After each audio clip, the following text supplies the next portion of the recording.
ఇంకా వేరుశనగల వీడియోస్ అయితే రాదులే. ఇదే లాస్ట్ పార్ట్. ఇవాల్టి వీడియోలో మనం మాట్లాడుకునే టాపిక్ ఏంటంటే, మేము ఎన్ని రోజులు తవ్వుకున్నాము, ఎంతొచ్చింది, ఎంత ఎంత కమ్మాము ఈ వేరుశనగలనేటిది, ఎంత శ్రమ పడ్డామనేటిది ఈ వీడియోలో మాట్లాడదాం ఇవాళైతే. మేమెప్పుడు తవ్వుకున్న ఈ వేరుశనగలనేటిది సోమవారం లేదా ఆదివారం నుంచి స్టార్ట్ చేస్తాము.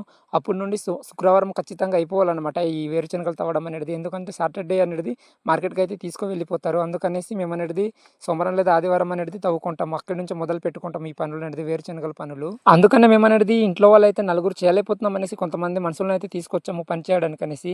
వాళ్ళనేది వచ్చారు. వాళ్ళు వచ్చిన తర్వాత ఇక్కడైతే శనగలైతే ఉడకబెట్టుకున్నారు. అవన్నీ తిందామనేసి మేమైతే అరటి తోటకెళ్తాము. మాకైతే అరటి తోటకెళ్తే కత్తి లేదు. ఫస్ట్ డే నిన్నైతే బాగానే కత్తి ఉండింది. ఇవాళైతే కత్తి అయితే ఎక్కడో పెట్టేశారు. ఇంకా వెతకడం ఎందుకులే అనేసి మేమనేది వెళ్ళాము. ఇక్కడ కనబడుతున్న ఇద్దరు పిల్లల దగ్గర అయితే ఆ పిల్లల తలపైన ఉన్న క్లిప్పులు అయితే తీసుకువెళ్ళి మేమనేది అరటి తోటకి తీసుకెళ్ళి కట్ చేసుకున్నాము. కత్తి లేదు, అరటి తోటకెళ్ళి ఆకులు నరుకుదాం అనేసరికి. అందుకనేసి మేమనేది ఇంకేం చేస్తాంలే అనేసి వాళ్ళ తలపైన ఉన్న క్లిప్పులు అయితే తీసుకువెళ్ళి కట్ చేసుకొని తీసుకొచ్చి ఇక్కడైతే తీసుకొని వస్తేమో వాళ్ళేమో తెగ నవ్వేస్తున్నారు. ఏంటంటే క్లిప్పులతో వస్తున్నారు అనేసి అంటే ఏమో మాకైతే కత్తి దొరకలేదు, ఎందుకంటే క్లిప్పులతో వస్తున్నాం అనేసి అంటున్నాము. అలా అనేది అక్కడైతే పని అయిపోయింది. పని అయిపోతే ఇంటికైతే తిరిగి శనగలైతే తీసుకొని వచ్చేసాము. మొత్తం అనేది అయిపోయింది. ఇవాళైతే శుక్రవారం అవుతుంది. ఇవాళ కొంచెం శుక్రవారం కాబట్టి కొంచెం టైం ఉండగానే అయిపోయింది. అంతే కొంతమంది మనుషులు వచ్చారు కదా, వాళ్ళు నిన్న ఇవాళ కూడా వచ్చారు. అందుకనే కొంచెం ఎర్లీగానే అయిపోయింది.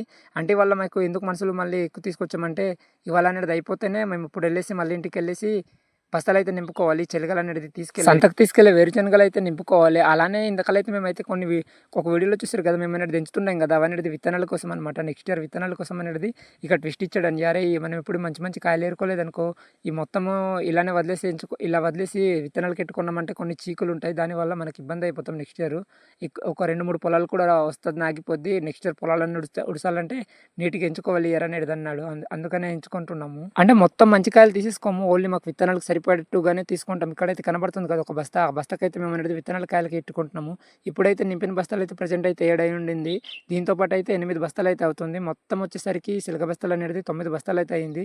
దీనికైతే పైన ఇంకో కవర్ కట్ చేసి దీనిపైన అయితే కుట్టాలి. బస్తా పైన ఉంది కదా ఈ మూత దగ్గర అయితే ఇంకో క్యాప్ వేసి కుట్టాలన్నమాట. ఇంకో దానికి సపరేట్గా చేయాలి వేరుశనగలు అనేది. ఇటు పక్క కొన్ని అయితే ఉన్నాయి, సరిపోవో తెలియట్లేదు. మొత్తానికి అయితే 8 బస్తాలు అయితే నింపాము. వాటికి సరిపడేట్టుగా క్యాపులు కుట్టాలంటే మళ్ళీ దానికి సరిపడేట్టుగా సైడ్న తీసుకొని ఉన్నాము. మొత్తం అయ్యేసరికి మొత్తం బస్తాలు నింపేసాంలే, ఇంకా కేపలు అయితే కుట్టాలి. దీనికైతే మన వల్ల అయితే కాదనేసి అంటే ఇంకో అన్యని అయితే పిలిచారు. మొత్తమే శనగలు అనేది ఎంత వచ్చిందంటే 15,000 వచ్చింది గైస్. 8 బస్తాలకి 1900 కొన్నారంట బస్తా. ఇంకోటి కేబుల్ కుట్టడం అయితే నాకైతే అస్సలు రాదు, అందుకనేసి వేరే అన్ని అయితే కుట్టాడు. అండ్ వీడియో నచ్చితే లైక్ చేసి సబ్స్క్రైబ్ చేసుకోండి.